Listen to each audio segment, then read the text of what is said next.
শহীদ সাইমনের গল্প। 18 জুলাই বহদ্দারহাট এলাকায় আন্দোলনরত শিক্ষার্থীরা অবস্থান নিলে সংঘর্ষের আশঙ্কায় দুপুর 2টার দিকে দোকান বন্ধ করে সাইমনকে ছুটি দিয়ে দেন মালিক মিঠু চৌধুরী। দোকান থেকে বের হয়ে বাসায় যাওয়ার পথে বহদ্দারহাট এলাকায় আন্দোলনরত শিক্ষার্থী এবং ছাত্রলীগ যুবলীগের মধ্যে চলমান সংঘর্ষে মাঝে পড়ে যায় সাইমন। গুলিবিদ্ধ হয়ে পানি উন্নয়ন বোর্ডের গলিতে পড়ে থাকে সে।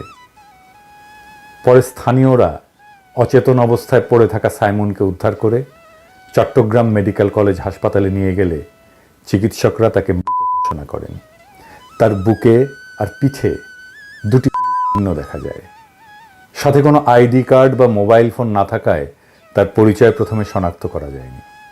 সাইমনের বয়স যখন মাত্র 1.5 বছর, তখন ক্যান্সারে মারা যায় বাবা আমিন রাসুল। মা রহিমা বেগম বুদ্ধি প্রতিবন্ধী বড় ছেলে এবং সাইমনকে নিয়ে চালিয়ে যান জীবন সংগ্রাম। মাত্র 10 বছর বয়সে দৈনিক 30 টাকা বেতনে একটা চায়ের দোকানে কাজ নিয়ে জীবন সংগ্রামে মায়ের সাথে যোগ দেয় সাইমন। বছর 3 আগে গ্রামের বাড়ি সন্দ্বীপের বক্তারহাট এলাকা থেকে চট্টগ্রামের বহদ্দারহাটে একটা মুদি দোকানে বিক্রয় কর্মী হিসেবে যোগ দেন। করিতকর্মা এবং চটপটে স্বভাবের কারণে সবাই তাকে পছন্দ করত। মাস 4 আগে পুরনো চাকরি ছেড়ে বহদ্দারহাট মোড়ে হক মার্কেটে জয় এন্টারপ্রাইজ নামে একটা মুদি দোকানে যোগ দেয় মাসে 13,000 টাকা বেতনে। খতিবের হাট এলাকায় একটা মেসে থাকতো সাইমন।